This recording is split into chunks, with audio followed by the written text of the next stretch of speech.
and I'll give it 5 seconds. And we are live.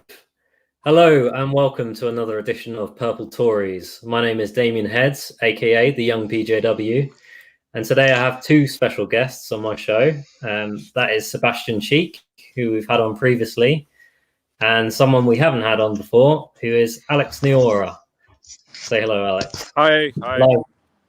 Live from the centre of London, I believe. Not quite the centre. I'm in Acton at the moment, but yeah. Acton. Well, okay. So I thought today we'd talk about the coronavirus, obviously, because that's what everyone's talking about. Actually, it looks like the centre of London, because it's all these high rises that you see behind me have been built in the last few years. And it's all mostly student accommodation for Imperial College London here. But a lot of it is driven by the rate of immigration into the UK. That's a different subject. But so this is the suburban area of London, which is now becoming urban and high-rise and densely populated. And that is a consequence of largely the scale of immigration to England, but to London in particular. Are you blaming coronavirus on immigration, Alex?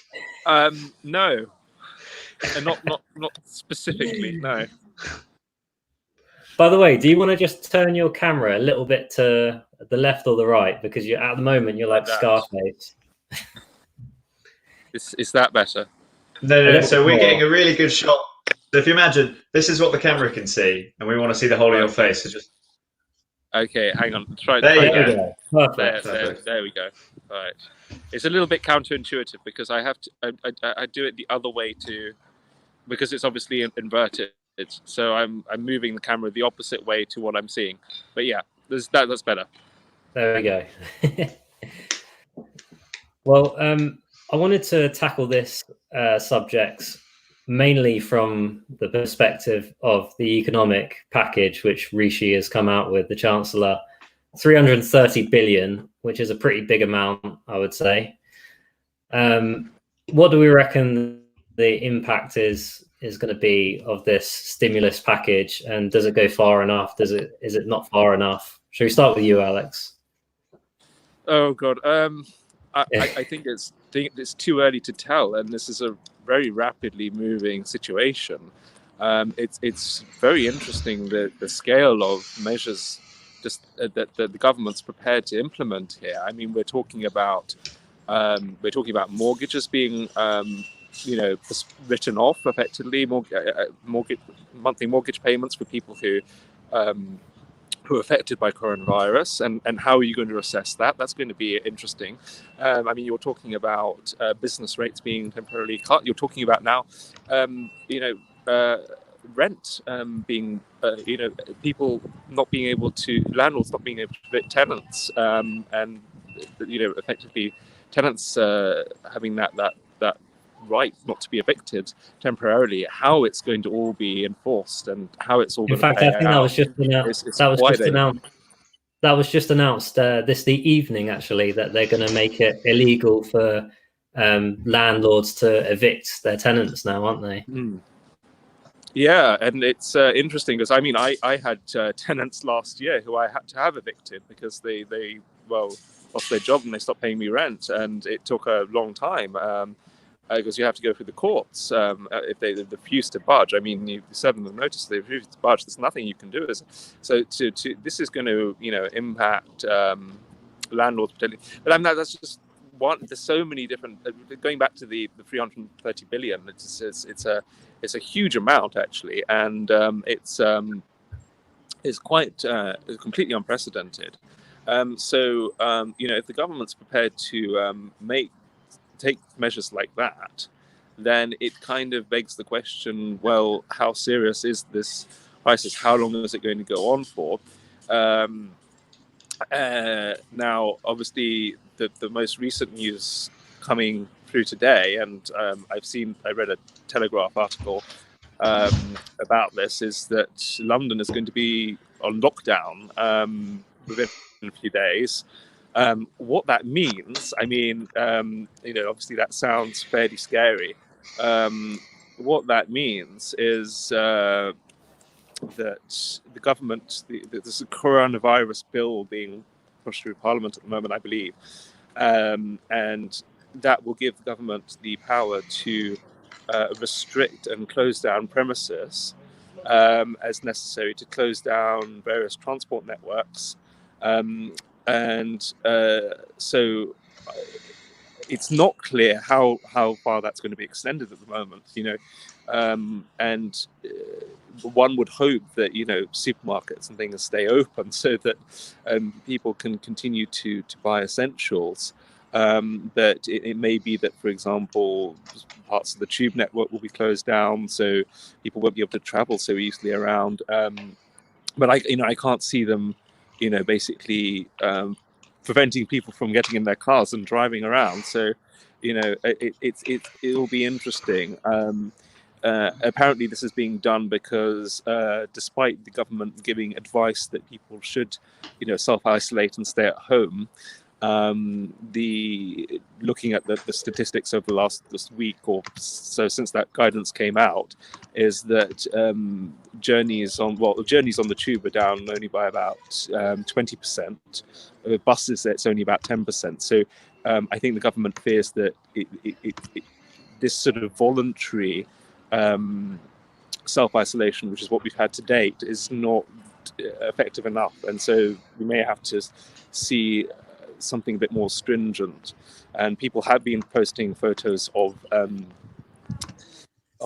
military on the streets as well. I haven't seen any of that, but then I haven't been around. I've been working from home, I think, like increasingly most of the country now, since Monday. I actually went into work on Monday, but yesterday, today, I've been working from home, and I think increasingly that's what most people are doing. The great thing of the situation taking place in 2020 is that we have the technology that enables us to do so. We don't have to physically be in an office. We don't have to physically travel as we previously did. But obviously, if this continues for a sustained period, and when we don't know how long it's all going to go on for, then there is going to be impact on well-being, on mental health, on potentially depression, because people need human interaction. They need social contact. It's actually the most important thing that keeps people feeling mentally well. So if you're going to I hate this camera because it's sort of completely counterintuitive. So if I move one way, it sort of goes the other way. So people need that human contact, and particularly the elderly, who are going to be obviously most affected by this, where the rate of infection and the mortality rate with coronavirus is highest among the elderly. So they're the first to be advised to self-isolate, over 70s, and they're going to be the people who will be most heavily affected physically, but also mentally, if they don't have that human interaction. If you're in a care home and you're over 70 and you can't have your family visiting you. I'm going a bit off topic because this is supposed to be about economics, but I mean,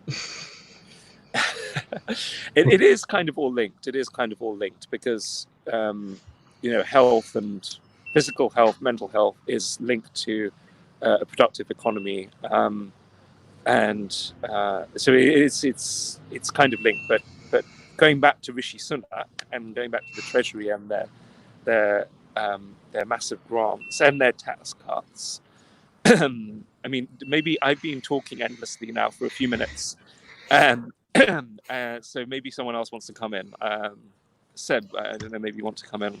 Well, sure. Wait, before you say that, what were you going to say about Rishi Sunak's measures quickly? Mm-hmm. Well, I already sort of made a few comments, which is to say that they are completely unprecedented, I think, in terms So of scale. You do approve of them more broadly. Do I approve of them?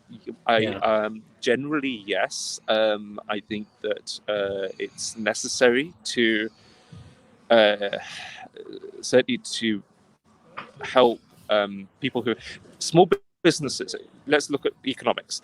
Small businesses are going to be most heavily impacted most quickly because if you think about it, particularly those not online businesses, but people like hoteliers in coastal towns or whatever, or bed and breakfasts, or just small shops, because they don't have the capital, they don't have the funds and reserve to withstand this. So they've got to continue paying their bills, they've got to continue paying their rates, etc. And within 4 to 6 weeks, they're going to run out of money. That's the issue, that you could see a lot of small businesses being very severely, and that's been bad enough to date with the self-isolation, but for the voluntary self-isolation. But if we see this enforced, then that's going to double down, and it's going to be even worse. So potentially huge impact on this. So I think it is necessary for the government to step in at this point and say, no, but small businesses, your business rates are going to be frozen until the end of the crisis. And also we're going to make grants available for people who are affected by COVID-19. So yeah, in short, it's good. I think that we also need to be careful.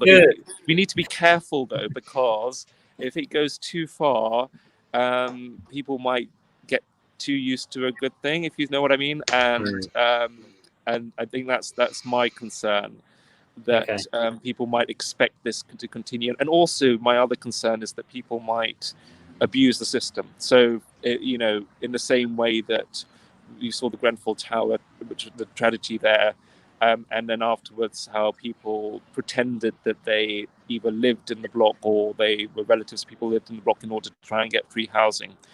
And that's obviously, that was a huge tragedy, but that was sort of very limited in scale. Now this is the potential. This is going nationwide. This is an international crisis. So you're looking at potentially people putting in fraudulent claims to banks, saying, "Look, I've got coronavirus. I stop demanding that I pay my monthly mortgage repayments," that kind of thing. And that does concern me, because if that sort of takes off, that will impact the economy as well.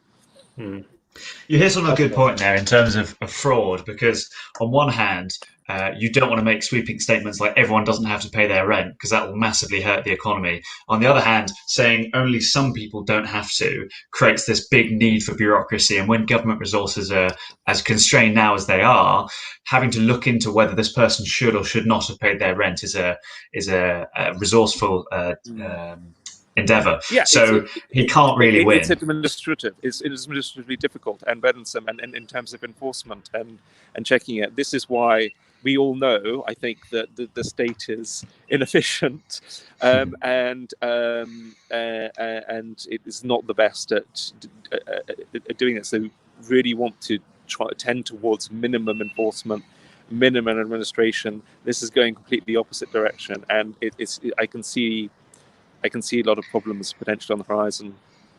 So you're a small state guy, are you, Alex? Is that right? Broadly speaking. Broadly speaking, I'm a capitalist, absolutely, 100%. Broadly speaking, I tend to prefer a smaller state. However, it depends really what we're talking about, because as you can probably be aware, I'm in favour of strong. Defense, border security, for example, policy on immigration. I am in favour of strong independent defence, national defence. So in terms of Sunak's stimulus package, it's 15% of GDP that he's proposing. It's 330 or 350 billion pounds going towards different parts of the economy, grants and loans and all these things. That is a huge amount of money. It's nothing compared to what they're doing in the US, but it's a huge amount of money. So as sort of a small state guy, how do you rationalize this huge amount of money, which at the end of the day, the three of us and everyone else our age, and even some people older and definitely the people younger, are going to be paying this off for a long time? I mean, our debt is already 90 or 88% of GDP. So how do you rationalize that? Well, Are we going to start naming John Melton Keynes? Are we starting to talking about Milton Friedman? Are we going to go I'd be happy to. I'm sure you Just would. be prepared to look at Damien and go, is this the direction you're directing the conversation in? Look, let me point out first, actually, that when we were first coming up with the Milton Friedman and monetarism was all about where the source of money and ensuring that there was a constant incremental stream of cash from central banks coming into the system. So you had minimal inflation, that there was a constant sort of cash flow coming in. Now, quantitative easing and what they a little inaccurately referred to as printing money, what the Fed's done in the last week as well, on Friday at the end of last week, I think it was 500 billion US dollars being a trillion, I think. Trillion, sorry, a trillion. Was it? No, it wasn't. It can't have been. Or was it a trillion and a half? No, it was. What I read was 500 billion, which is half a trillion. Yeah. So it definitely wasn't 500 trillion. That's of course ridiculous. I think it was a trillion, or it might have been a trillion and a half. Yeah, it may have been the end. I read 500 billion. Anyway, it was a vast, unprecedented sum of money, completely unprecedented. And this was done via repurchase agreements. Anyway, it was effectively done to increase monetary supply.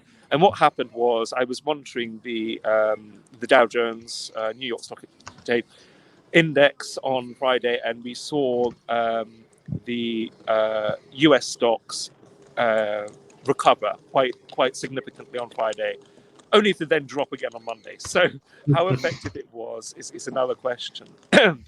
So do you believe in the idea of a zero lower bound in terms of interest rates? Do you believe in this idea that you can bring interest rates down, which gets people to spend rather than save, but eventually it's so low that any more increase is not going to have an effect on people? Because you've had extremely low interest rates. If you're asking me whether I believe that negative interest rates are a thing and possible, I can't comment. I'm not. I'm sorry. I'm just not intellectually quite at that level. Perhaps you want to comment on that. I'd love to. Yeah. I mean, interest rates. The theory is if you reduce interest rates, then that increases consumer spending, and I think there's some evidence to show that. But Absolutely. The fact is that we had interest rates as 0.5%. The governor of the Bank of England reduced that to 0.25%, I think. So it can't really be cut any further. I don't know if you want to come on and say, well, actually it can, because we can go into negative interest rates. I'm not really. That's not something I understand too well. So maybe you want to go into it. Sure. So negative interest rates are possible, but there's a big problem with them. So just to shortly go over it, it's possible because Sweden and Japan are doing it at the moment, whereby if you put your money in a bank, it's a lot more complicated than this, and it's to do with the actual banks putting their money with the lender of last resort, which is the central bank. But to make it simple, you put your money in the bank, and a year from now you'd have less money than you put in. That's already the case with inflation, and that's in real terms. But in terms of nominal terms, I'd put £100 in the bank, and I'd have, for example, £95 a year from now when I got it back. The reason they do that is they're saying, look, guys, you've got to go out and spend. Japan and Sweden, who are countries with some of the highest saving ratios in the world, people are very responsible. It's very good that when they get money, they save it. That's good. You need some of that in an economy. But if there's no spending, then you have a bunch of problems. You have deflation, which can create more deflation. Why would I buy a car today when in a year from now it's going to be 20% cheaper? Why would I buy a car a year from now when 2 years from now it's going to be 40% cheaper, et cetera, et cetera? And that can really hurt your economy. It sounds controversial. It sounds like there's a lot of problems with it. And yeah, maybe it might work if you have like negative interest rates of 0.25%, 0.5%. But if you start getting down any further than that, you're going to see that consequence. People will turn around and say, well, why the hell should I spend today if I can buy something cheaper in the year's time? What some people are saying now about the negative interest rates is, of course, it's all well and good putting your interest rates lower, so the government can borrow for a cheaper rate, but somebody has to actually buy those bonds. And normally it's some countries in the world are doing well, some countries aren't doing so well. The countries which aren't doing so well put up a low interest rate for their bond, and the country which is doing well, who has a lot of money to spend, perhaps will buy some of those bonds. If the whole world economy, if everybody in the world is doing badly because global demand is down because of a global pandemic, who's going to have the money to buy these bonds? So when Rishi Sunak and the Treasury Department says, hi there, we need a lot of money, global investors, can you please fund these bonds? He's going to have to drop the interest rate. Sorry, he's going to have to increase the interest rate big time, or else there's going to be a problem. That's going to create a problem with our already huge debt amounts. The US has got an even bigger problem because they're raising even more money. I think we're in for a big problem. And the idea that we can just cut interest rates and print money, as the Federal Reserve seems to want to do, I think that's a recipe for destruction. That clearly didn't work. I think you're saying that because the US stock exchanges haven't rebounded as much as they should have done. Is that right? Well, go on. Tell me why I'm wrong. So many people have this illusion that the stock exchange equals the economy. So often you'll see the economy stagnating or going up 1% a year, and the stock market going up 5%, 10%, 9% a year. The two are roughly correlated, but they're very, very different. For example, the FTSE 100 is a great indicator of the world economy. Yeah. The FTSE 250 is a great indicator of the UK economy. Most of the companies are domestic; they're based in the UK, whereas the FTSE 100 it's a multinational companies. I don't think there are any purely domestic companies in the FTSE 100. So this idea that because the stock market didn't react straight away, the economy is going to do badly, I don't think is quite accurate. I agree, and actually that's a reason why maybe the measures being implemented by the Treasury here in the UK would be more effective, because actually they're going to help the real, the small businesses, individuals, investors, the actual economy, rather than multinational corporations. So yeah, I'm on the same page with you there, absolutely. I want to get your opinion on this, because I think there's a certain amount of benefit to better grants and loans and forgiving rent payments and mortgages and things like that during the crisis. And I'm not an Andrew Yang fan at all. I don't think the UBI is a good policy indefinitely for a number of reasons. But this idea that, I want to say Trump's come up with it, but the US government's putting forward at the moment is literally giving $1,000 to every American in the form of a check. I've got a few things to say about that. Didn't that happen in Hong Kong recently as well? I'm not sure. I know they do it to a small extent in Alaska. It happened in Hong Kong. I think it happened in Hong Kong. Like every person in Hong Kong was given, adults and working adults in Hong Kong was given 1,000, whatever it is, that Hong Kong dollars. Hong Kong dollars, yeah. Yeah, so it wouldn't be about whatever the equivalent. The Hong Kong dollar's pegged to the US dollar, so that probably wouldn't be too much. This is kind of like the same UDI idea, isn't it? Universal basic income, and this is again the concern that these measures, if they go too far, they are going to give the impression that anything is up for grabs, and there will be demands from the left and Corbyn, and Labour going to be demanding, we must have universal basic income and everything. I saw someone actually sharing a petition for this on the other day, and I got my first comment, well, did you actually understand inflation at all? Because it's not going to work. Let's be clear, this is not like the minimum wage we're talking about here. This is a whole different level of. Wouldn't you say it's also a bit like Pandora's box, in a way that the second you say there's a problem, we have to spend money, then the next time there's probably a smaller problem, and people immediately go, free money, please. You have a bit of a problem. Yeah. So it's. I think Boris is quite conscious of this, actually, because he hasn't gone as far as countries like France, where they've literally just frozen rents and things like that. He's mostly aimed at business and getting businesses to carry on functioning. But we have to see in the coming weeks or so what he's going to do for people like sole traders and people who do rents from landlords and such like that. So But I don't know how far he's going to go as far as that part of it goes, because he's got the business pretty much covered now. It's what he's going to do for the people who are just renting and things like that.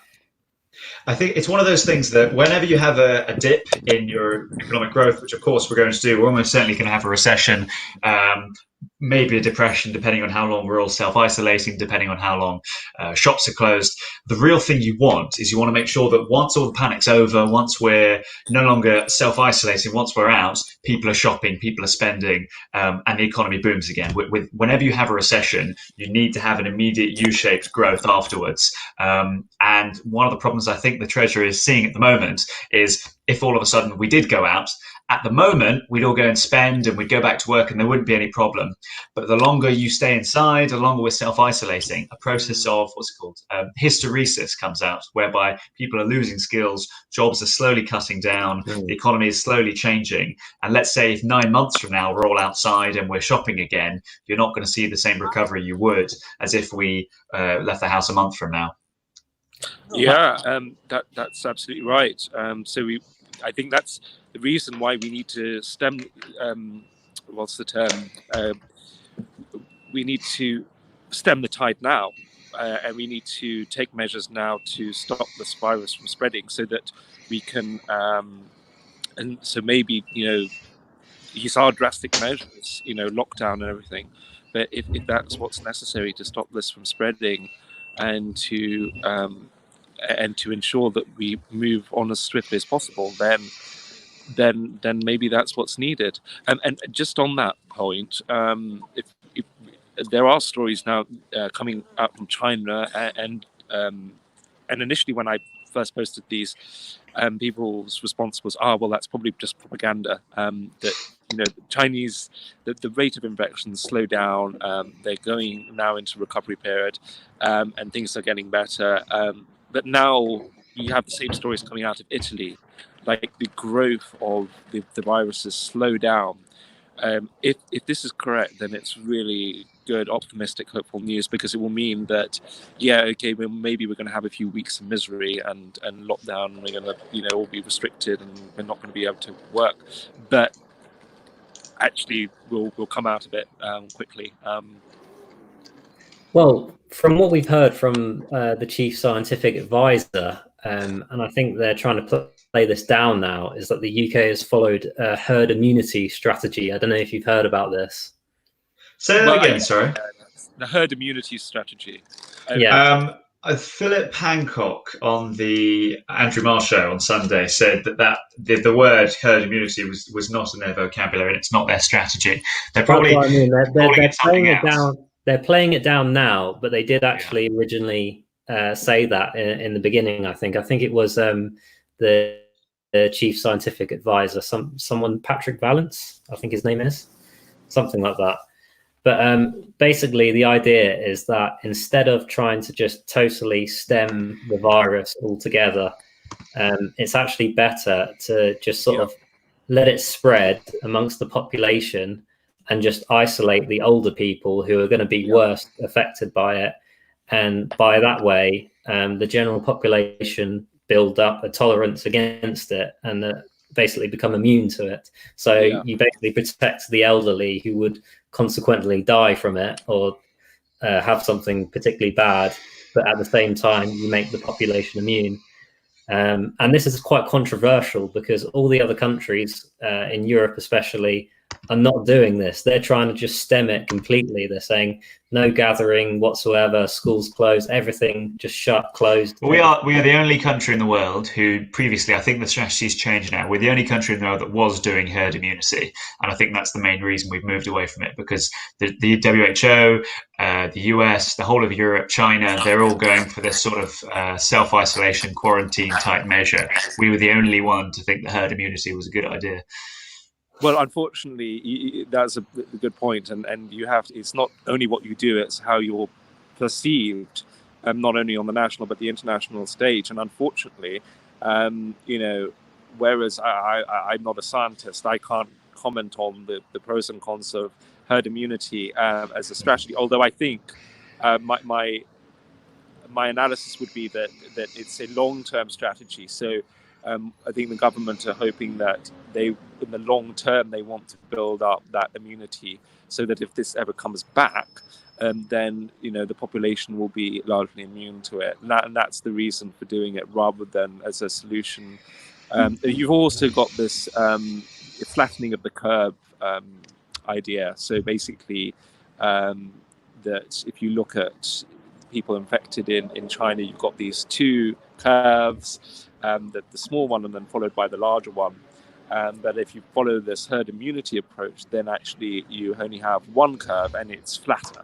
And that's the thing. But again, it's about it rests on a number of assumptions, doesn't it? I mean, the first one, the big one is the first big one in response to the herd immunity idea is that once you get the virus, you can't get it again. There are a few signs coming out of, I think it was Japan, it might have been China, but I'm pretty sure it's Japan. Somebody tested negative for it, having previously tested positive, came back week, month, few days, whatever later, and then had it again. Some people are saying that was a false negative test. The test was wrong, saying that he was negative in the first place. But if it's the case that once you get it, you can't get it again, that's one thing. If you can recontract it, the whole idea of herd immunity goes out the window, and lots more people have died from it than had you just self-isolated. Yeah, it is controversial, obviously, and I think that's maybe one of the issues with it. I don't really want to comment on this because I'm not a scientist. I'm not an epidemiologist. Should we go back to economics? Well, I was going to say actually a couple of things. So I did speak to two epidemiologists about this. So they are experts in the field of public health and pandemics and the spreading of viruses among the population. One of whom was a retired lecturer from Oxford University, who I just happened to meet at a social event. And another one was someone I worked alongside. I may or may not work for the government, and who happened to have a PhD in epidemiology. And I spoke to her as well. And both of them were surprised by the response. Okay, this was a few weeks ago, a month ago. They both said, well, the mortality rate on COVID-19 is a lot lower than well, it's not necessarily a lot lower, but it's about the same. As the common flu, and secondly, the infection rate, what's it called, the infection rate is a bit higher, but otherwise they were surprised that it's being sort of taken so seriously.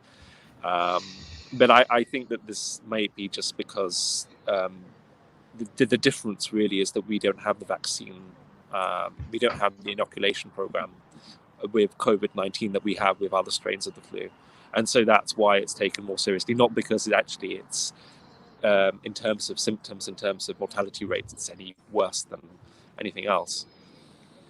But like you say, it doesn't kill very many people other than very elderly people. And so to me, I actually think the genie's out of the bottle now, and we should isolate the older people, obviously protect them. But as far as I think the herd immunity strategy is a good idea, because how are you going to stop These it? people are going to be locked up for like a year. In order for that to work, the only way that I don't think it was a year. I think they were talking about 4 months, but that's still a very, very long time.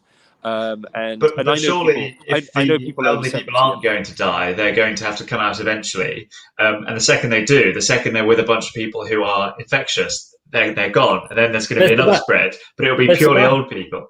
But Sebastian, that's why herd immunity makes sense, because if you're just telling everyone to isolate completely, then you're just delaying the inevitable. So you might as well just get it out and done with. The idea that absolutely everybody who's not self-isolating will get this, hold it for a long enough time that they would cure themselves, it would no longer exist in the country, and then these people who are isolating could come out, seems a bit silly. But once again, I'll make the same statement that Alex made. I'm not a scientist. I'm an economist. I have very limited knowledge about these things. But yeah, more than happy to talk economics. But everything I say in terms of the virus and its spread, that's all just opinion and what I've read. But what you're saying essentially supports what I'm saying, which is you might as well just let everyone get it and become immune, because otherwise you're just delaying it. You're not actually getting rid of it.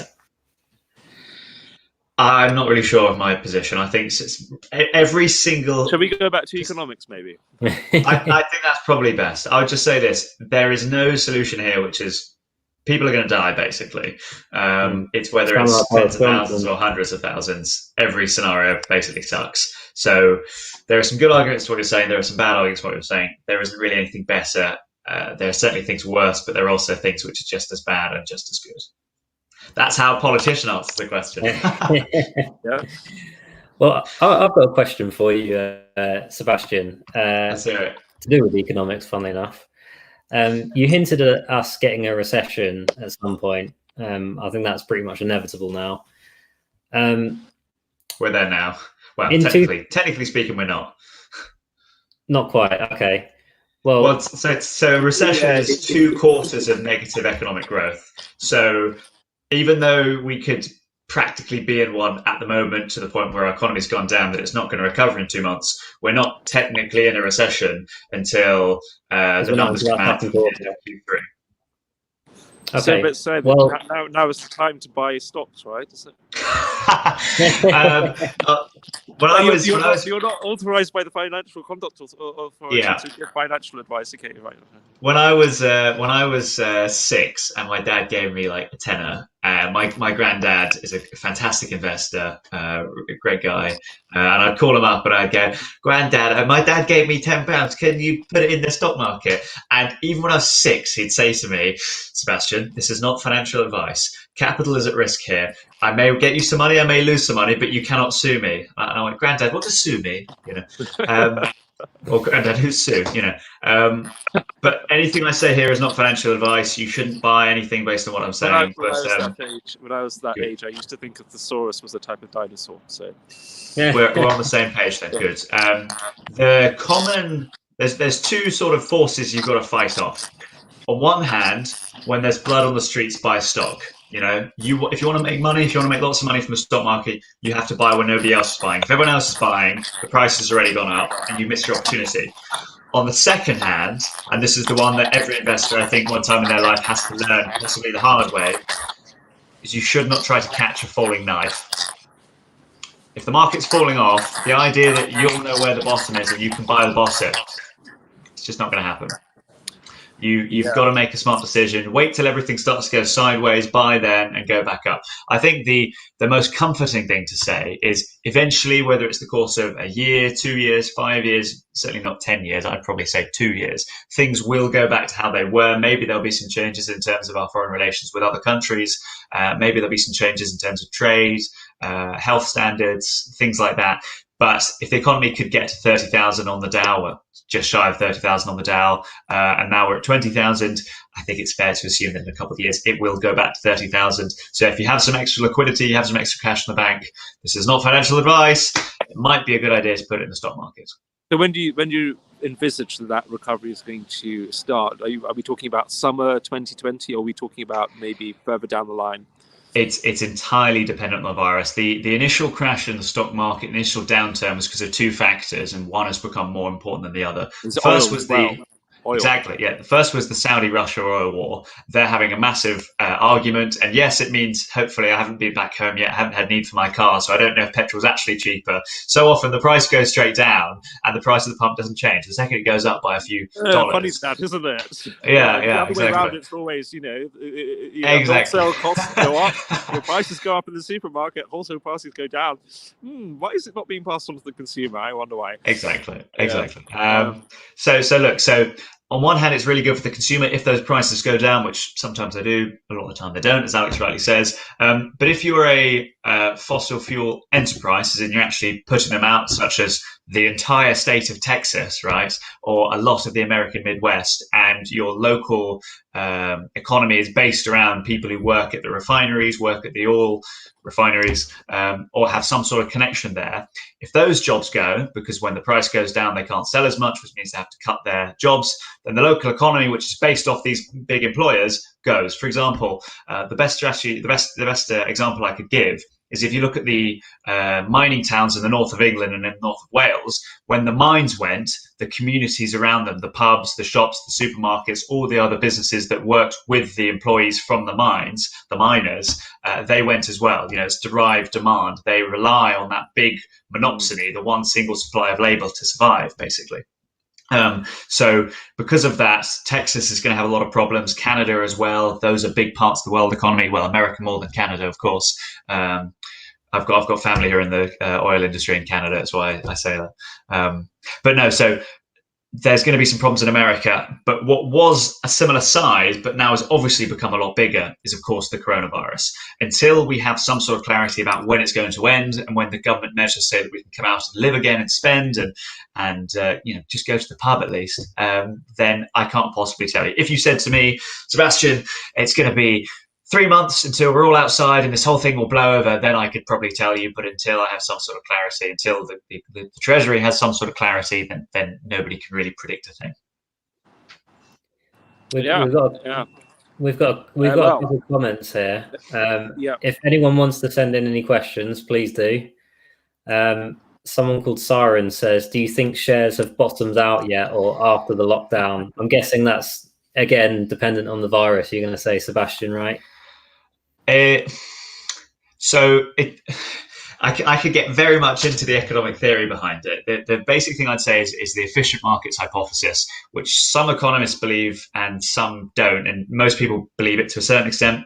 The efficient market hypothesis basically says that the market prices in things that are going to happen in the future beforehand. For example, if the government announced that there was going to be, if a company announced that they were going to acquire this big contract with some supplier and it would raise their revenues massively on July the 15th, the day the announcement came out, the price would go up. It wouldn't wait until July the 14th for it to happen. The market would price it in, and it probably wouldn't go to the amount. What's the best way to describe this?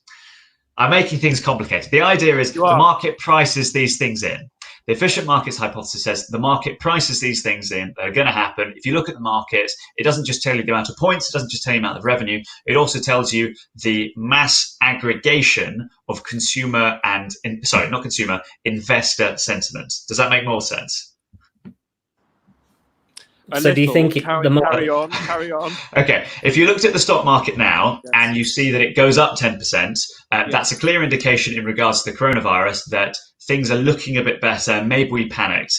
If it then goes down 10%, that of course goes the opposite. If we're seeing a slow linear trend upwards, that says things are going well so far. We think things are going well so far. But the market is priced.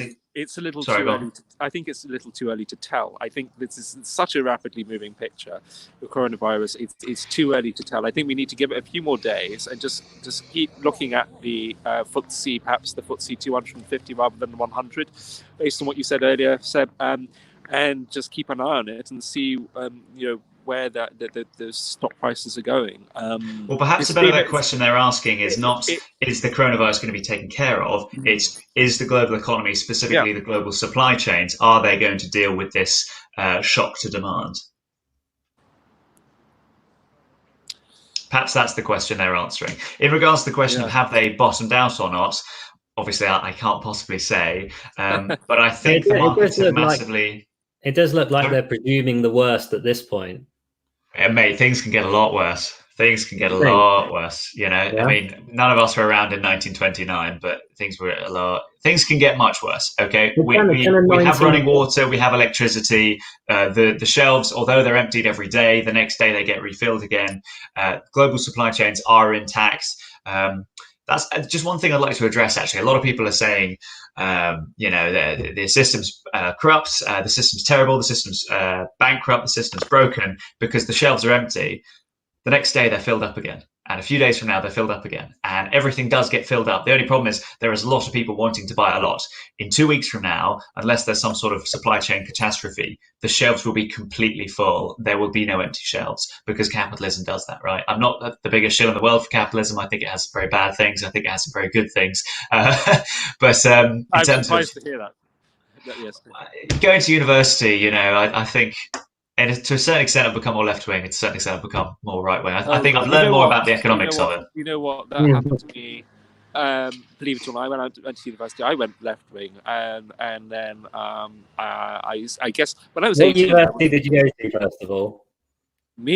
Warwick. Yeah, Warwick. Okay. That's anyway. When I was about Pretty 18. conservative, isn't it, down there? Sorry. Pretty conservative down there, isn't it, Warwick? Up there. I don't think there. any university is, any campuses, but I mean, look, you've got me off my thought stream now. When I was about You went 18, left wing. I would have considered myself conservative. Then I went to university and I was influenced by everything, the rhetoric, my peers. Inevitably, I went to the left. And now, well, we know where I am. So you grow older, and I think Right-wing extremist. Well, you start to realize that cynicism is actually kind of reality in many ways, and Do you mean the modern cynicism or the Diogenes cynicism? What do I mean? Say that again. So it's a very, very brief history of philosophy lesson. Cynicism in the modern day means sort of like being cynical about everything and what's the best that can happen, all these things. It actually came from the philosophy of Diogenes. Does anyone know Diogenes? You'll have to enlighten us on that. I know, but he was an ancient Greek philosopher who. I got that. I got that. He originally was in trouble because he was it coin clipping or debasing the currency. Right. He was doing something like that, and he said, "I can have fun in my life. I can be a stoic," which I think he basically invented, and give away all my earthly possessions. And he was known. He was almost like a spectacle around Athens. He'd live in a massive urn. He'd live in a massive. Thanks for the lesson, Seb. RS Gamer 2490. I think I know who that is. Anyway, he'd live in a massive pot, effectively. He'd defecate in the high streets. He'd walk around masturbating, basically. He was this idea, you just do what you want, be happy with absolutely nothing.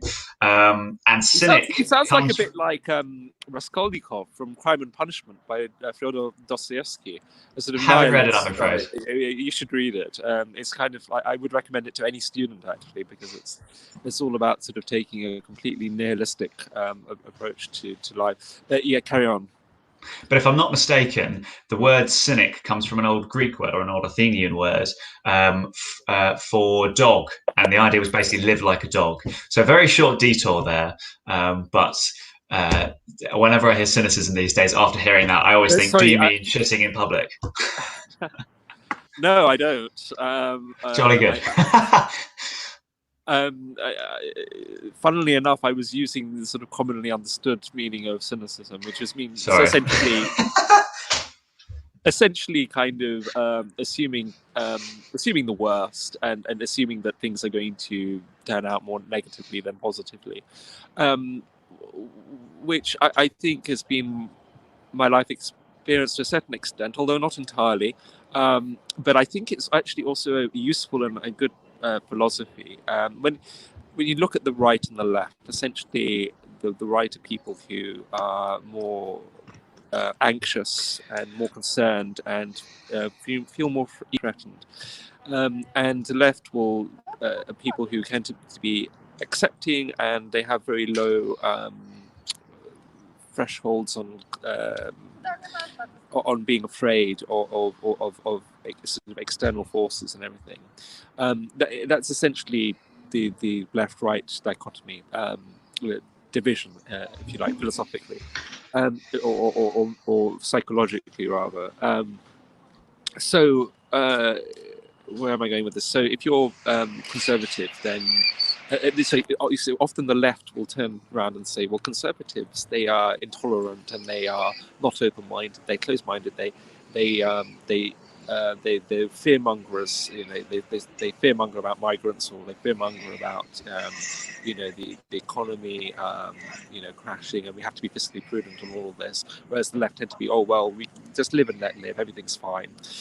And the left will turn around and say, well, the right are irrational in doing this, they're just fearmongers, there's no common sense behind their fear, it's an emotion. which may be true to a certain extent, but actually I would argue that it's a very rational philosophy, because if you think about it, it's better to be afraid, it's better to be concerned and slightly anxious all the time, because that means that you'll be more prepared in case something does go wrong. So it's basically mitigating against risk. And that's why I think it's actually good to be slightly cynical in life, because actually you're going to start realizing, maybe before other people, that actually we are on the brink of a pandemic, so maybe I should sell all my stocks before the market tumbles, or whatever it is. Maybe we should be concerned about Immigration. cultures that are not incompatible with ours, and focusing on integration, etc. So that would be my. I think Douglas Murray. I think Douglas Murray said, "I'm cynical when the facts are cynical." I'm getting a bit of an echo there. I don't know if it's from Alex or Sebastian. Oh, it's gone now. I can certainly hear it. Yeah, I was just saying, I think it was Douglas Murray who said, "I'm cynical when the facts are cynical," and I very much feel that way. We've gone through the most dramatic social changes in the last 20 years or so. So it's very easy for me to explain why I'm a conservative, because, well, we're going to move far away from economics if we go too far down this road. But I very much believe in the preservation of culture, and our culture is definitely at threat in terms of where that's going right now, in terms of the numbers of immigration, especially. What are your thoughts on that, Seb? I want to have a job, so I keep my mouth shut. Yeah, I thought that might have been your response. It's a hugely it's a massive topic, and I think I have opinions. But I when you're at university, you see a lot of people talk about basically everything, and everyone seems to be an expert. And you say, "Oh, brilliant! Are you studying this at the moment?" They go, "No, I do biology." And I go, "Okay, well, why are you talking about history?" "Oh, well, yeah, it's just a hobby of mine." "Okay, well, you're not really an expert, are you?" And even if you have a degree, you're not really an expert.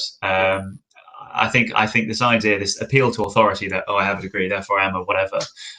Yes, you may have better understanding, but until your peers hear you and you make a convincing case, I don't think you're really an expert as such. So there's a kind of contradiction in what you just said there, though, Seb, isn't there? Because if you're saying on the one hand, well, people who have degrees, even people who have degrees, can't necessarily call themselves experts, aren't necessarily experts, and at the same time you're saying, well, actually, people, we should maybe listen to experts, and we shouldn't try and be talk about things that we don't know anything about. Well, you can't really have it both ways. I mean, so what was the second point? The first point was well, people who have degrees aren't necessarily. Yes, you essentially, but people who have degrees aren't necessarily experts on that knowledge, even when they've studied that topic for many years. Mm-hmm. But you've also made the point that we shouldn't try and people shouldn't talk about things that they don't know anything about. So how are people going to know about things without studying them? That's the point. You should absolutely be able to talk about whatever you want. Yes, I think that's the thing. I think now that we live in this age where information is so readily accessible, I'm older than both of you. I remember life before the internet in the 1990s. Okay, I was sort of in primary school. I just started secondary school in 95. This is how old I am. And at that point, there was no internet. We had mobile phone. I didn't even have a mobile phone at that stage. I didn't have a mobile phone until the late 90s. And so,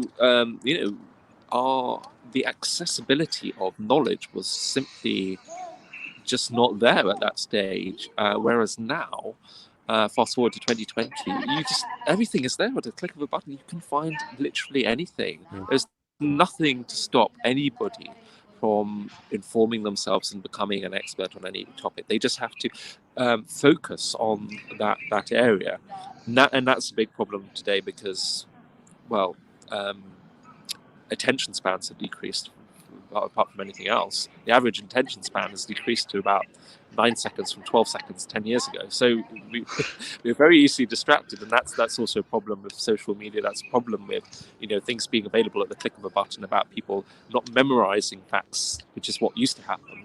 Used to have to happen because you couldn't rely on the internet to be there, so you had to just know stuff. So we've moved into a very. But it does mean that. Basically, I'm rambling, but it does mean that people can inform themselves very quickly about a subject should they want to, and so maybe this whole formalized structure of degrees and knowledge, maybe we're just all moving into some kind of flexible, same with homework. I still go into office. I'm working from home at the moment, obviously because of coronavirus. When I go into the office, I wear a suit and a tie. I am quite old-fashioned, and I wear that uniform almost because it puts me in the frame of mind that I'm at work and I need to be at work. But increasingly, we're seeing homework, working from home, people not needing to, and all that sort of structure, all that sort of formality, if you like, is subsiding. And everything's becoming a lot more fluid. And I think the same goes with knowledge and who can be said to be an expert about what. And it really brings into question the authority of people holding authorities. And obviously there are some people who are very much specialists because they have spent dedicated years to studying things. I'm not going to, go and say, question anything the chief medical officer or chief scientific advisor says, because they're in that position because they got that knowledge, or the governor of the Bank of England or whoever. But I don't know. But Mark Carney was a bit dodgy. Well, obviously, there's also the political angle, and you have to be aware of that people are paid to say certain things and paid not to say other things, and you've got to be conscious of that. But where topics are not controversial, then you can rely on the science and experts to a certain extent. But where I think it really does bring into question where authority, is really brought into question today more than any time before, or at least should be brought into question, is politicians, because politicians don't have any expert. They are there because people elected them, because they hold certain political views, because they're likable, because they say the right thing. They don't have any particular expertise, and it's like the same. It's the same with priests and religious leaders and clerics used to be disregarded as the fountain of all knowledge, because they had this sort of special access to sacred text and knowledge, and I think it's the same with politicians. But we shouldn't really.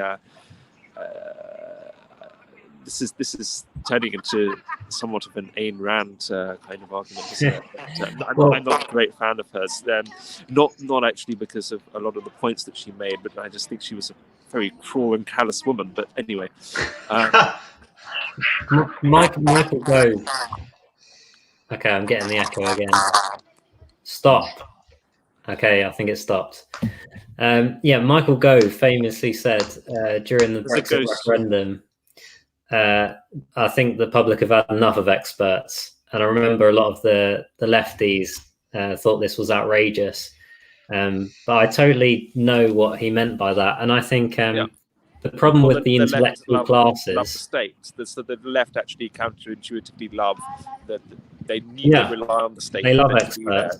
So, they rely on that authority. But the problem with the intellectual classes is they tend to get more captured by ideology.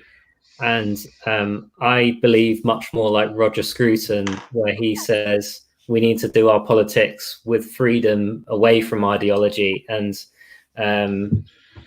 do things more by how we feel. And I think that's the right way to go about things, and politics especially.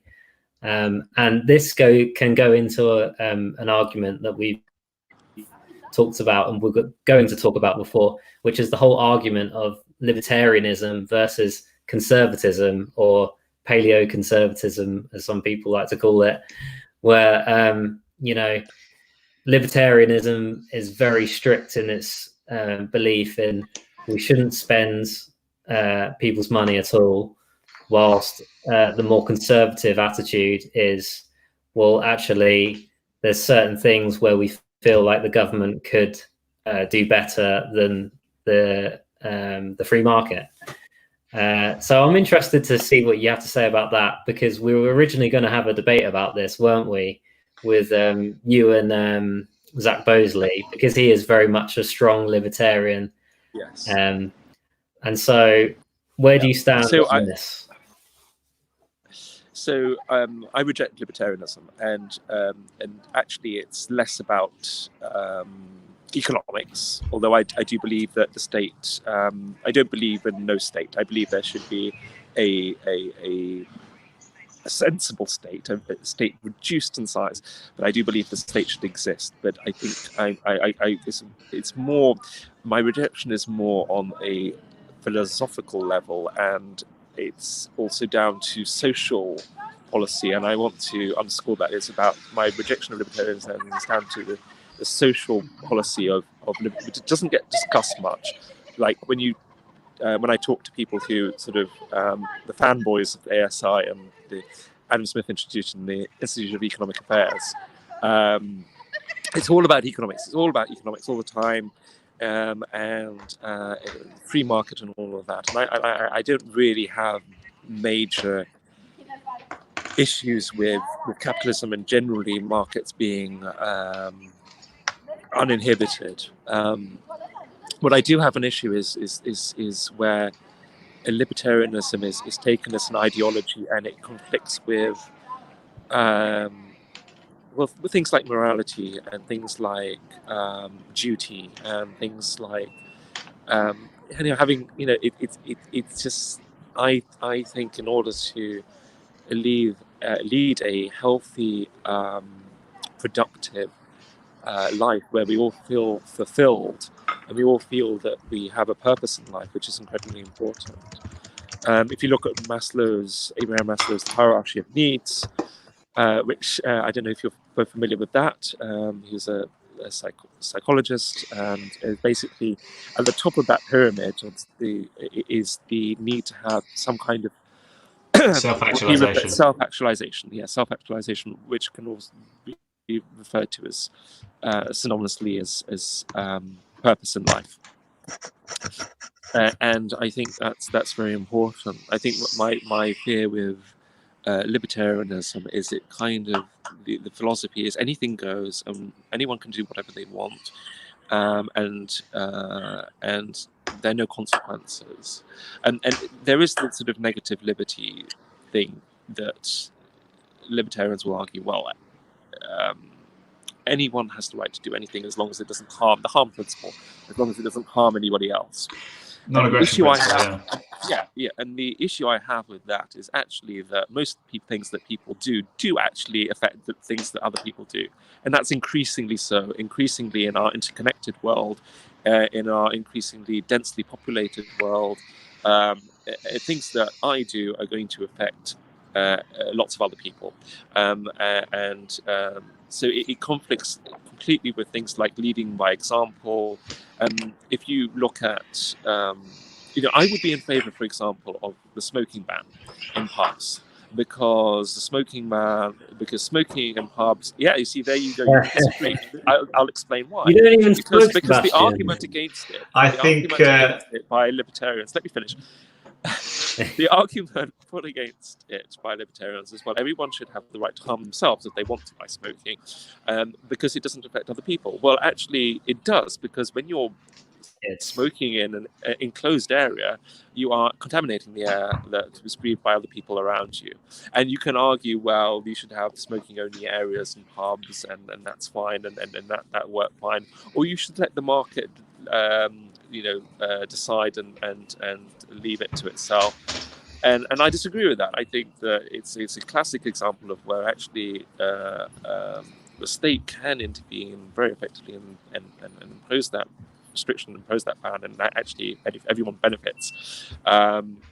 Because yes, people may want to smoke, but what's the cost of that on the NHS when you have people dying from laryngitis and bronchitis, and the health implications of that on the economy? Look at it at a macroeconomic level, not just microeconomics about the rights of the individual, and it becomes clear that actually it makes complete sense. Would that have happened had the state not intervened? Well, maybe over time, but actually it kind of made sense to do it earlier and have that intervention. So yeah, I think that's my position really. I don't know if that makes sense, but I reject any strong ideology, and this is also something that I found that comes with age and growing older and more cynical, but also you kind of become more pragmatic and you think, well, when you're I don't want to condemn, I don't want to like browbeat millennials. I do, but I can't stand them. But I don't want to sort of. There are a lot of very sensible, very mature young people. Such as me and Sebastian. Exactly there. You are millennials, I believe. Yeah, but then a lot of very. I'm not sure I am. What year were you born? You're too young. How old are you? 98, 21. Okay. Oh, you're a lot younger than I thought. I forgot. I take that as a compliment. Yeah. 91 for me. Maybe I just look old. Yeah, I guess when my point was going to be that when you're younger, you tend to, and particularly males as well, tend to see things in black and white. So it's very much, this is either X or Y, and there's no grey area in between. I grow older, and I actually start to see lots of shades in between. Perhaps less so with me, but then I'm just out there in so many different ways. I've always been very stubbornly independently minded for various reasons I won't go into. So I kind of always come to my own conclusions and things. But generally, you grow older, you start to see those shades of grey, and you tend to become more pragmatic. Whereas I think young people are very ideological, very idealistic. I think on the smoking thing, I think smoking is a cancer. It gives you cancer. It's terrible. You shouldn't do it. I've probably had 2 puffs of a cigarette in my life. You rebel, you. I know, crazy. It's not a good thing. What else you shouldn't have you do done? it. Just while we're on camera, by the way. I kissed my girlfriend once. Have you run around in Farmer's Field? I've been with my girlfriend for 2.5 years, and we held hands and kissed once. But we're not going to talk more about that. No, but I'm betting with the smoking ban, more than that.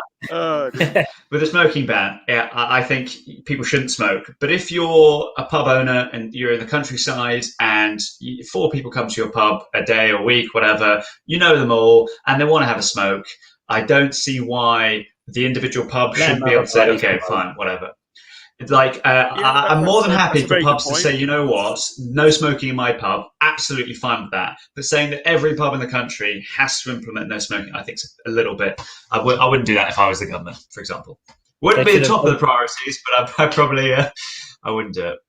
Well, so maybe, yes, and sometimes it is a bit drastic. So now we've seen, for example, the ban on it's wood fires, isn't it? And that's gone out across the country. Yeah. And when I read that, I was like, that's a bit crazy. I mean, okay, so coal fires have been banned in London urban areas since Clean Air Act in early 1950s, and that makes sense because in urban areas. But in the middle of I don't know, very rural area, in the middle of the I don't know, the Peak District or the Lake District or the Highlands of Scotland, you're really going to say people can't have a wood fire?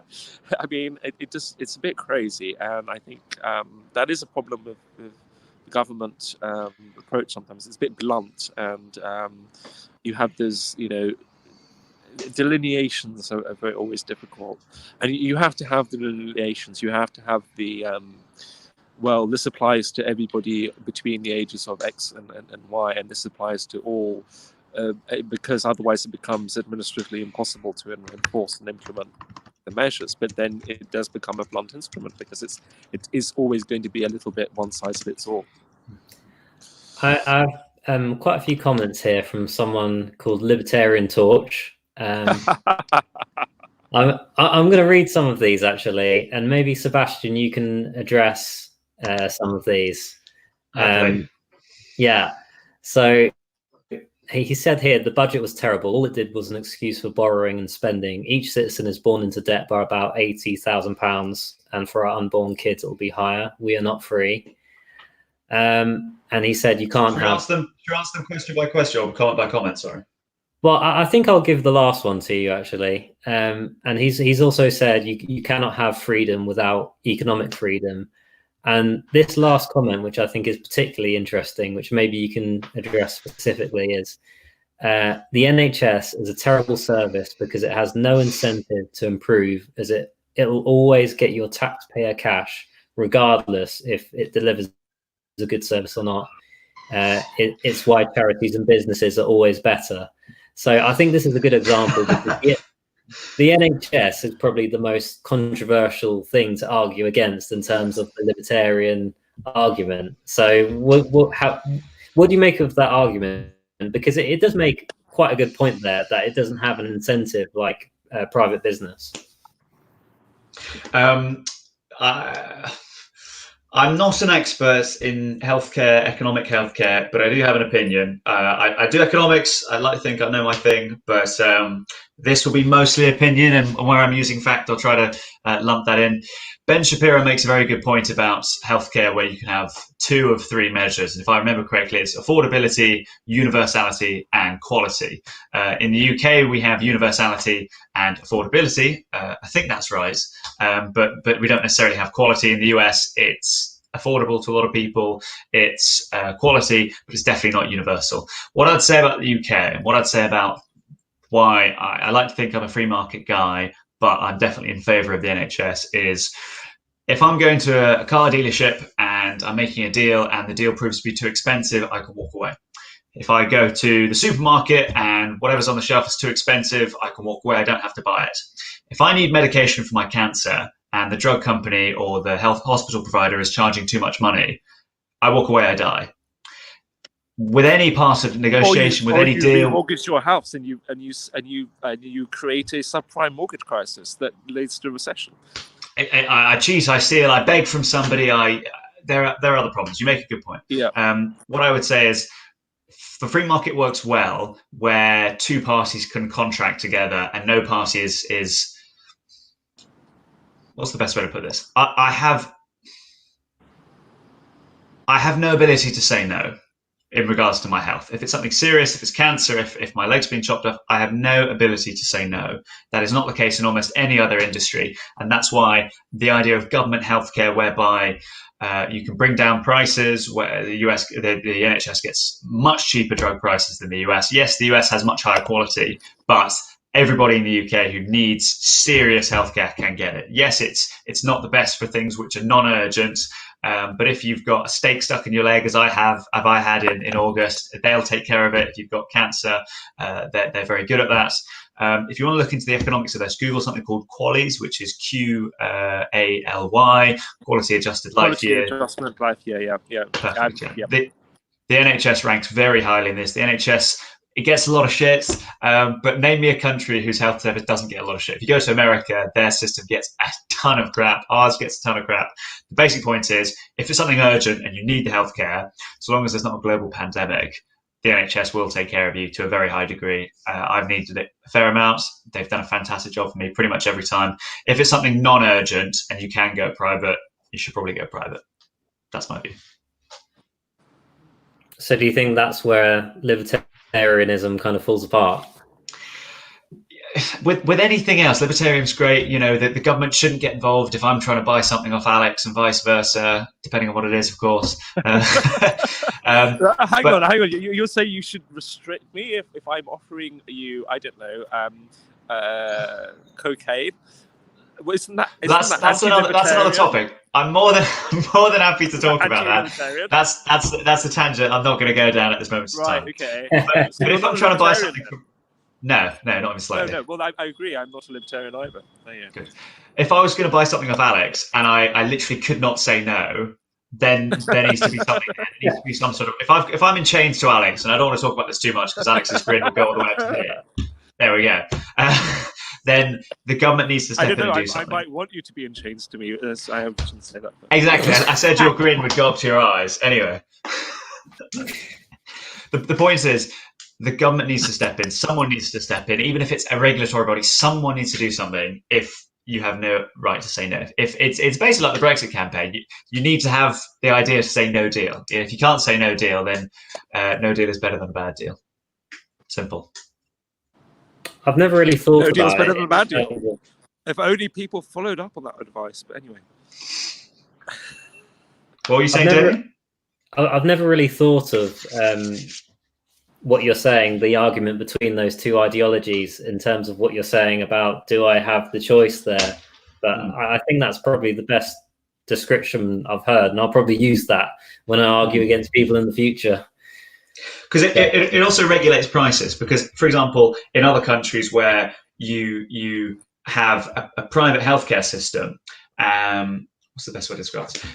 If you are going to negotiate with someone and you know that you cannot say no, the price will increasingly go up. The price will keep going up because the person goes, hang on a minute, they can't say no to me. So if I put my prices up by 5%, will they go for it? Oh, well, they can't say no. Well, if I put my prices up by et cetera, et cetera, that's why you see this huge escalation in drug prices in the US. Whereas the UK, the NHS gets not the best drug prices, but they get good drug prices. If you want paracetamol and you get it from the NHS, it's very expensive. But in terms of serious cancer, AIDS, whatever it is, drugs, they're much more competitive. They get them much more competitively than the US companies do. I think there's a fantastic argument to be made in terms of the US healthcare system. There are some good things. And if you're interested in quality more than an actual system which takes care of everybody, of course, the US system is better. A lot of my American friends say it's unheard of to think of a 4-hour queue for A&E. You go and you get taken care of straight away. We obviously have huge queues for A&E. But everyone roughly gets seen. Sorry to interrupt, but how does the NHS achieve better prices for drugs than the US? It's again, this is opinion, and this is based on what I've read. This is not a full.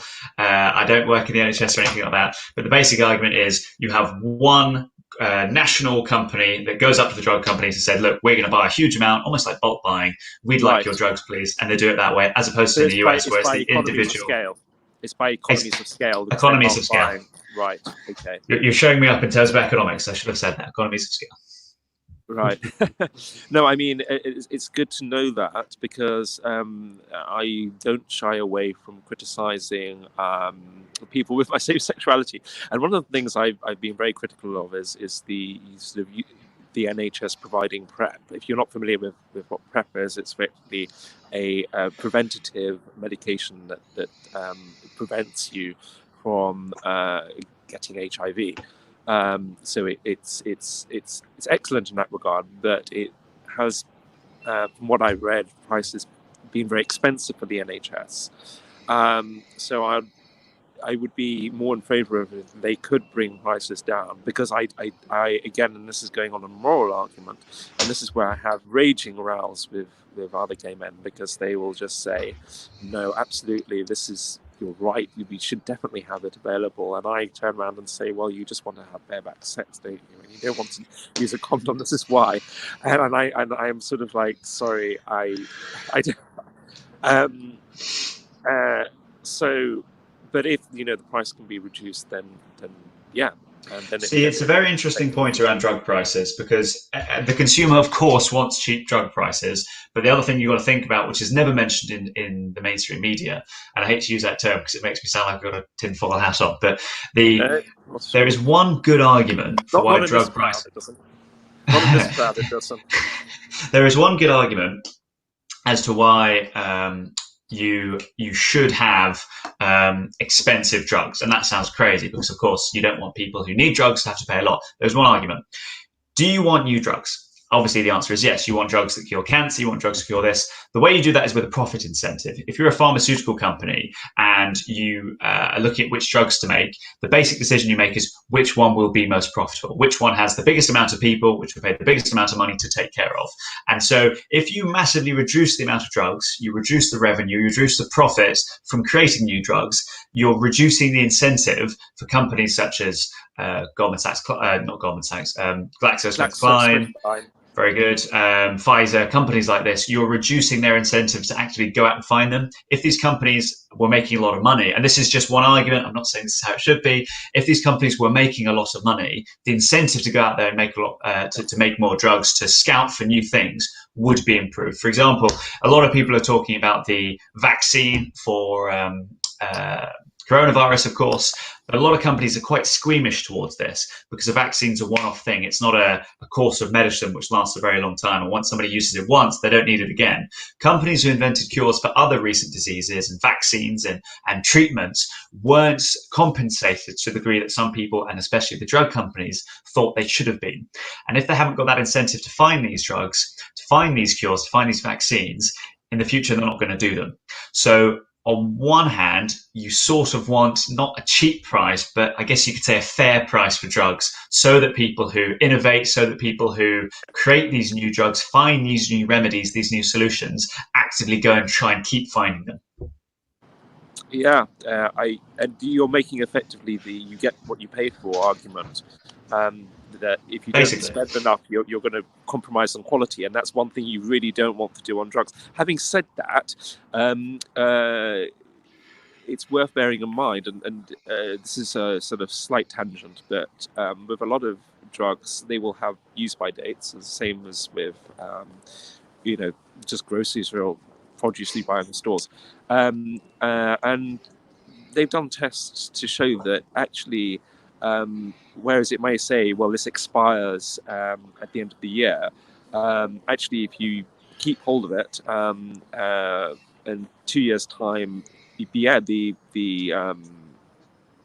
effectiveness rate would have reduced slightly, but it would have only been reduced by about 10-20%. So you're still going to use a drug that's sort of 80% effective of what it was,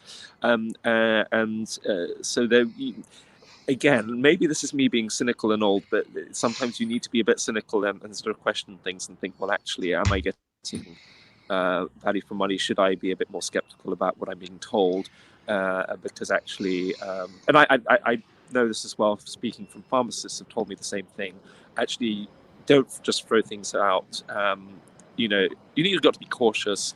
If it's like 10 years, then absolutely throw it away. But if it's like, 6 months out of date, then chances are it's probably still perfectly good. The potency might be slightly subpar, but it's still pretty good. I mean, I remember listening to a podcast by The Spectator, easily over 6 months ago, and they had some scientists on there talking about how we're not innovating drugs enough to deal with the mutations of different viruses and things like this. So I think that supports what you're saying, Sebastian, about how there's not really an incentive in these kinds of treatments, but which are just going to cure people and that's it. And so there obviously needs to be some kind of realignment in the medical industry, the drug industry, where there needs to be maybe governments can introduce some sort of incentive for these vaccines and things like that. Yeah, absolutely. If you look at it throughout time, we've needed certain things. There's been a demand for certain things. And so the government said, right, we're going to put in place a prize, for example. There are other ways of doing this. I know, Alex, that you worked in law, and I'm sure you're familiar with copyrights, patents, things like this. That is a way to incentivize people to get in. You invent products or something unique, something worthy. We'll give you a patent, which means only you can produce it for, I think it's 20 years, and then you can basically profit maximize as much as you want for 20 years. After 20 years, it goes into the public domain and other people can make it. So for a short period of time, you can make quite a lot of money off it. So you're hopefully making back whatever you spent in costs. Exactly. Whatever you spent in costs and also some money on the top. Another way to do it, the way that we've been doing it for a long time with very niche certain things, is with prizes. For example, there was a big marine crash in 1800s, I want to say, I'm not too sure, because the sailors weren't sure of I think it was longitude, it might be latitude. There was no way to accurately predict it. So the government put out a prize and said, right, if you can find a way to actually do this, we'll give you, I think it was £20,000, which was a crazy amount back then. My figures might be slightly wrong, but a guy invented a device which could accurately measure longitude/latitude. I'm not sure which one it is. I'll look it up in a second. And he got a prize for it. There is a way to create that demand. It's obviously paid in tax revenue. It doesn't give anyone a market distortion afterwards. For example, if we put out saying we'd like a cure for cancer, someone created it, there wouldn't be a market distortion because you wouldn't have this one company, this sole provider of the cancer treatment who could price whatever they wanted. They could price anything. Who isn't going to buy that drug? You will, as Alex said, mortgage your house, you will take out a loan, you will beg, borrow and steal to make sure that your mother doesn't die of cancer, for example. Especially if there is this medication. So a prize is a fantastic thing. The only thing is, if you really want to make it effective, it has to be quite a big prize, and that can be quite expensive. Are you in favour of patents and intellectual property rights, given that they can create monopsonies? I'm very much in favour of them for a short period of time, provided they're worldwide respected. A big problem we have at the moment is we'll come up with something, we'll get a patent, or the US will come up with something and have a patent. But in the US, in China, for example, they don't really care too much about IP law. So they'll just go, oh, this is a nice invention. I'll use that myself. Oh, this is nice. Pity it's got a patent for the next 10 years. Why don't we invent something very similar?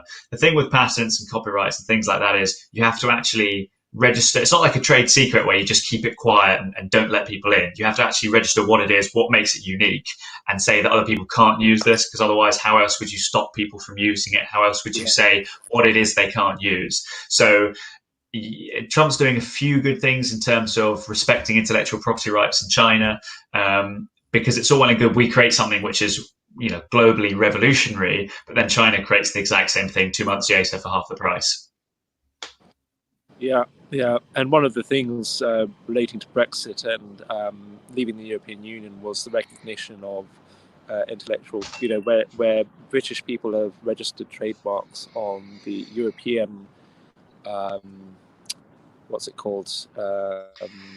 Patents registry, whatever it is, and that to ensure that those will continue to be recognised, that you'll have that equivalence as well going forward.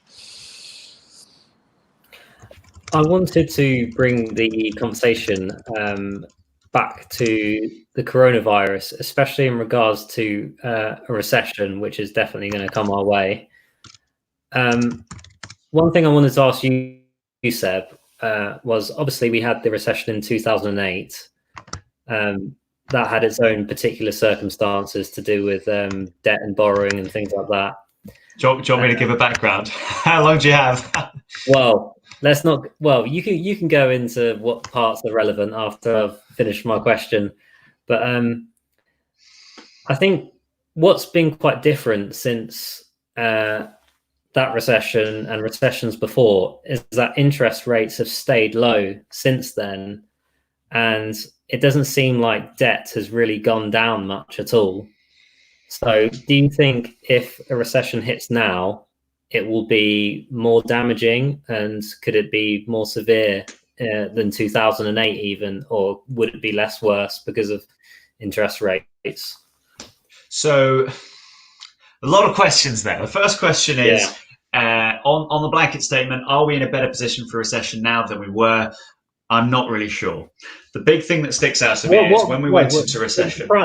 The primary way I want to frame this is what makes this different to what was the 2008 recession. If this is to become a big recession, what would make it different, and how would that affect things?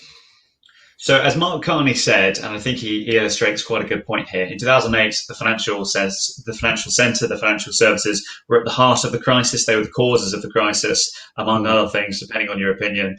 But now they can be part of the solution. Financial services are very healthy. There is no chronic problem with them. I guess you could argue that there are problems with certain things, but there are no chronic problems which have caused this crisis. They are ready to go. There is money that is ready to be invested, but everyone's holding back because they don't want the uncertainty, the lack of demand that's come with this coronavirus.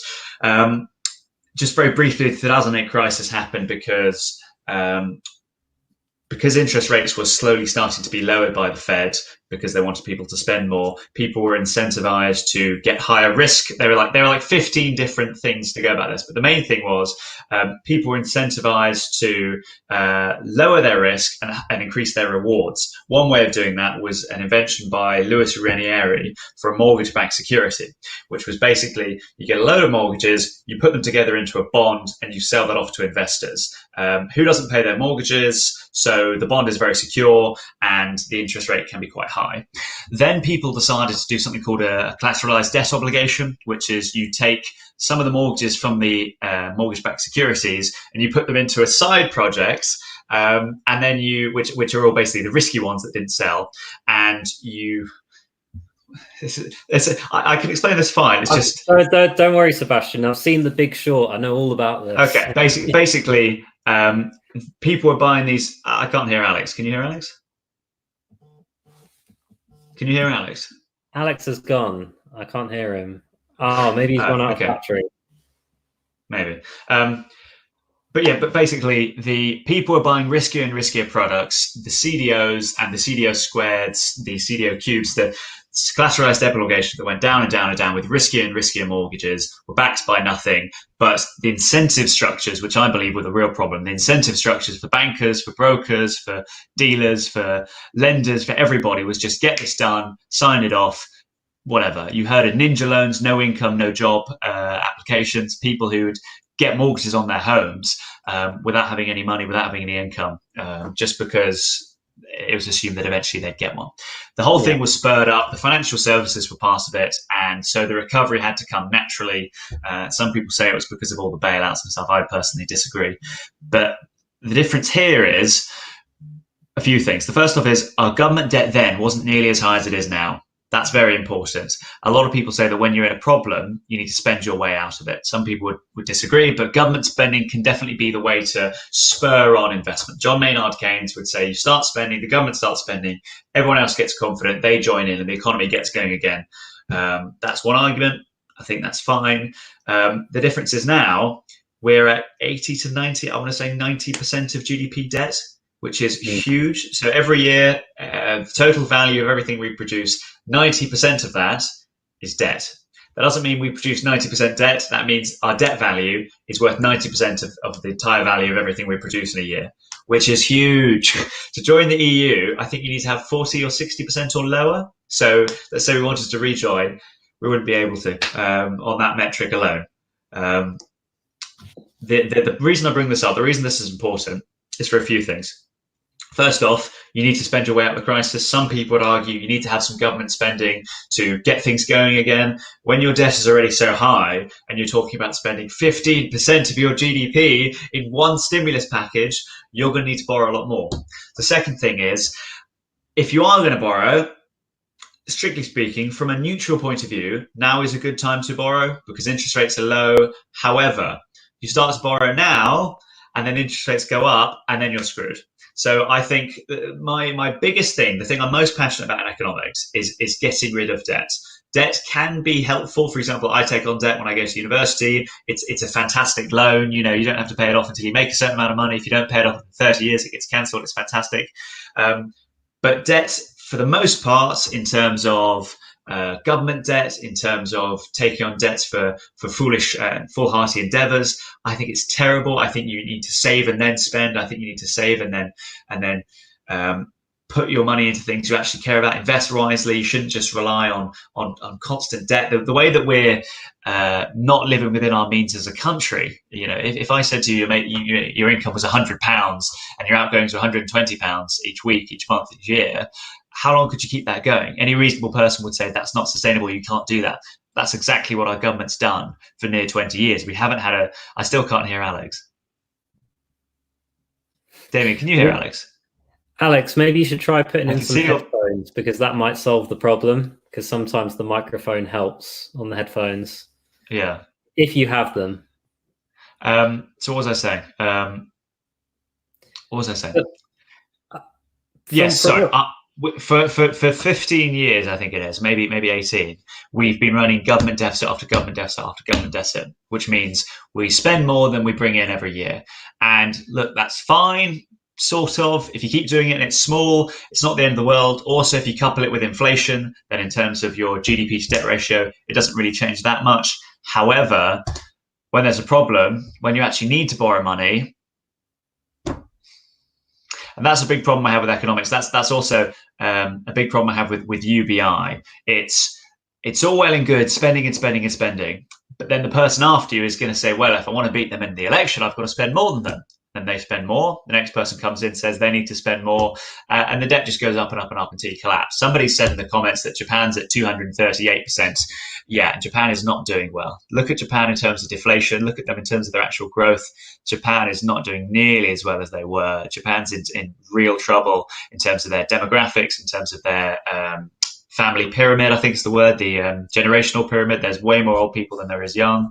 There is a big problem in Japan, and debt is just the start of it. So we need to get away from debt. We need to unshackle ourselves from debt. We need to make some harsh decisions and realize that we can't just keep borrowing forever. I still can't hear Alex, but it sounds like, I don't know if you agree. I'm afraid. Can you try maybe flicking your silent button on your phone, or try anything? Okay, well, okay. Bye, Alex. Hopefully he'll join us in the comments. So from what you're saying, it seems to me like, okay, we're in this position now with a high amount of debt. We can spend our way out of this if the coronavirus finishes sooner rather than later, and essentially things will be fine. But if this turns into a really bad situation where we're just getting the economy just basically comes to a halt for a long period of time, the debt's just going to pile up even more.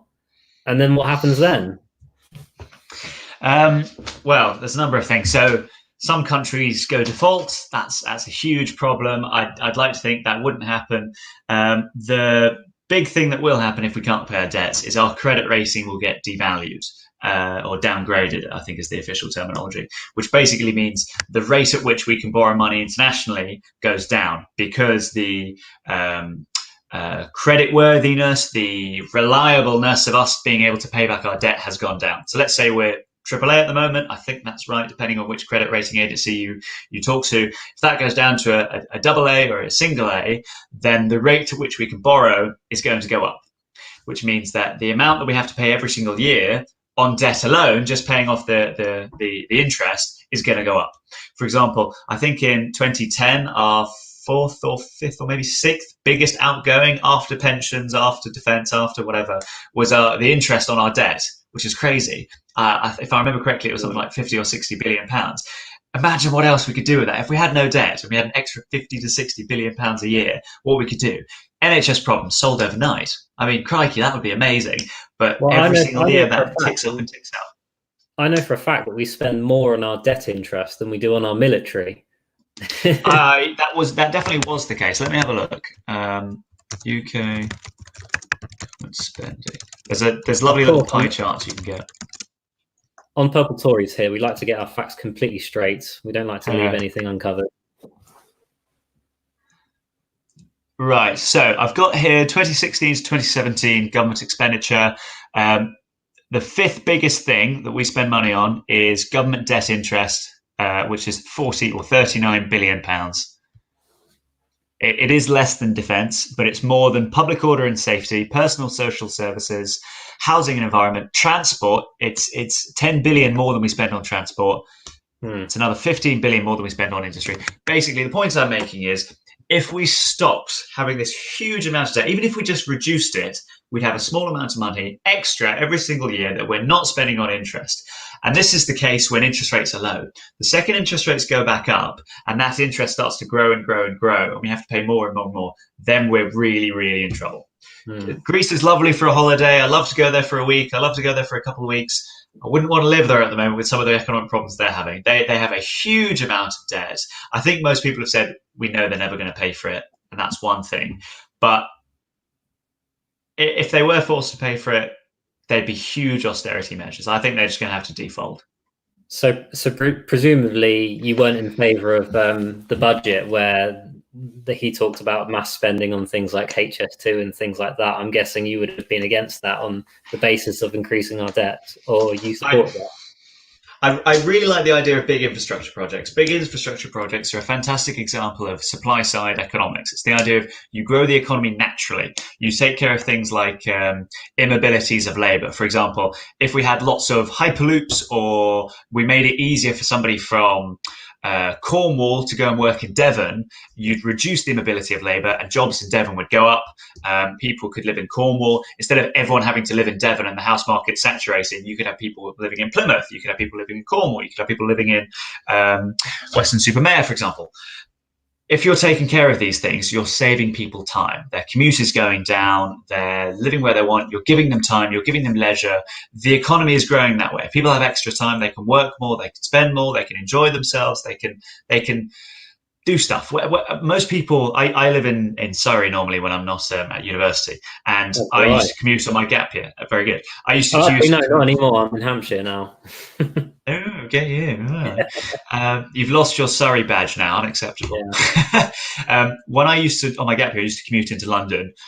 Maybe you're reading a book, maybe you're listening to music, maybe you're watching a film, but at 6 a.m. when you're commuting in, you're wasting your time. 3 hours a day is being wasted when you're sitting on a train.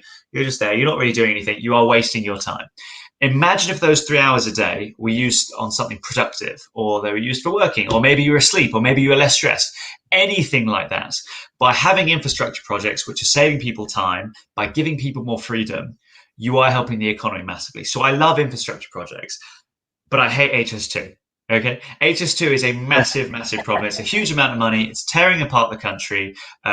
It's destroying a lot of our forests, which, especially in this time of climate change and climate activism and things like that, you think that would be a bigger point which people would hit.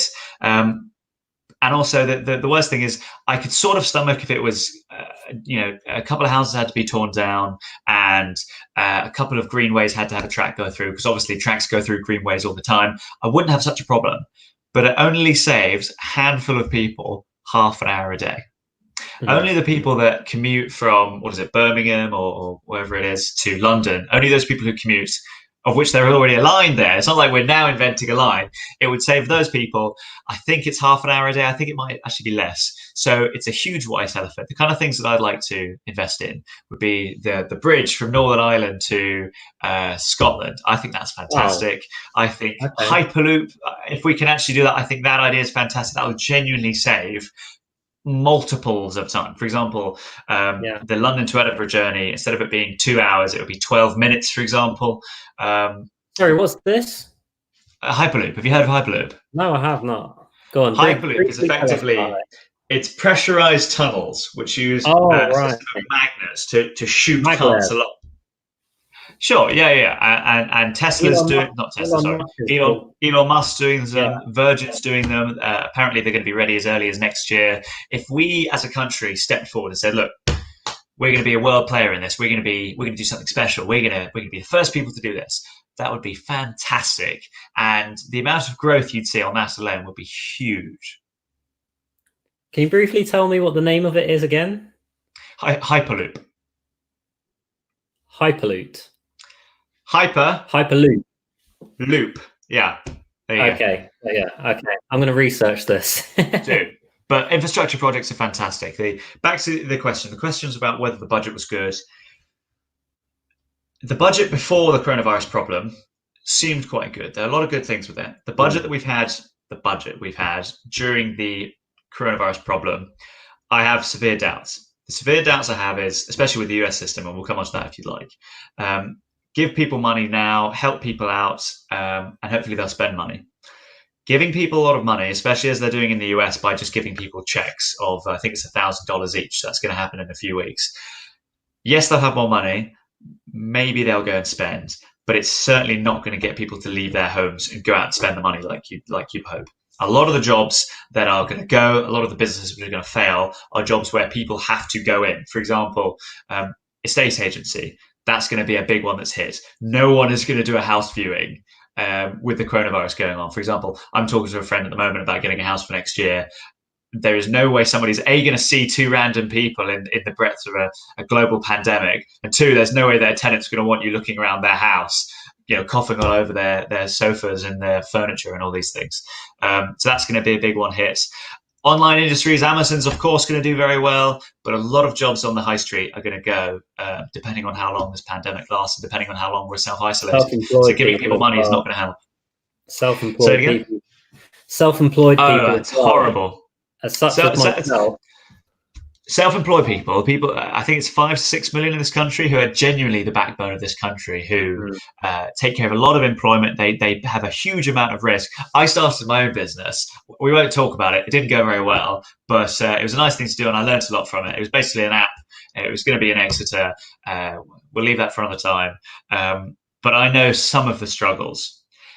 I didn't have to pay staff. I didn't have to take care of insurance. I didn't have to do all these things. And also, if it failed, so what? It cost me maybe 50 quid the whole way through. It's not a big deal. For somebody who's taken out a mortgage on this, taken out a loan, taken out a huge amount of money to take care of a business, to try and fill a niche in the market, and it doesn't work out, that can have massive repercussions on that person's, obviously their creditworthiness, but also their life, their family's life. And it's horrible. So, I mean, if I was in charge, which one day I might be, I would make it so that small businesses get all the support in the world. The weights are massively stacked in favour of the large multinationals. This is why I'm a big fan of capitalism and not corporatism. The EU, I think, I won't talk about the EU too much because, again, I'd like to have a job one day, and talking about the EU in a negative way is not good for getting jobs. But they have put their fingers on the scale in favour of large multinationals. They've put their fingers on the scales in favour of large multinationals by making it so that Amazon don't have to pay corporate tax, by saying that they have to play by a different rule set than the average Joe on the streets. They can afford big lawyers to look over the massive tax codes. If you're a small sole trader, if you're a business, you have this huge tax code that you don't have any idea about. You have to hire a very expensive accountant, very expensive lawyer to look through it, make sure you're doing everything in a compliant way. It's horrible. These huge barriers need to be gotten rid of. And if that happens, you see genuine growth from the grassroots of this country. Rather than having, I disagree with this idea, but I'm just saying it for effect, rather than having trickle-down economics, you'd have grassroots golden growth of the little people in our economy, you and me. Golden growth. I like it. Exactly. Okay, I think we should end the stream there. But it's been a productive conversation. Oh, can I make a quick disclaimer? Go on, go for it. I do not agree with everything that is on the Purple Tories Facebook, yada, yada, yada. I'm not a racist, all that stuff, But you're a naughty man, aren't you, Damien? So I don't want to get in trouble. Well, I think you'll find this is a prim and proper show endorsed by the Conservative Party itself. So I wouldn't worry about that. I disavow the Conservative Party as well. I've yet to be kicked out of the Conservative Party yet, so let's assume the best. They've probably got bigger things to deal with at the moment. Yeah, like coronavirus. Exactly. Yeah. Good stuff. Okay, great. Well, see you next time. Maybe we can do another stream about this again. Love to talk economics. No problem. Economics. Okay. All right. See you later. Goodbye, everyone.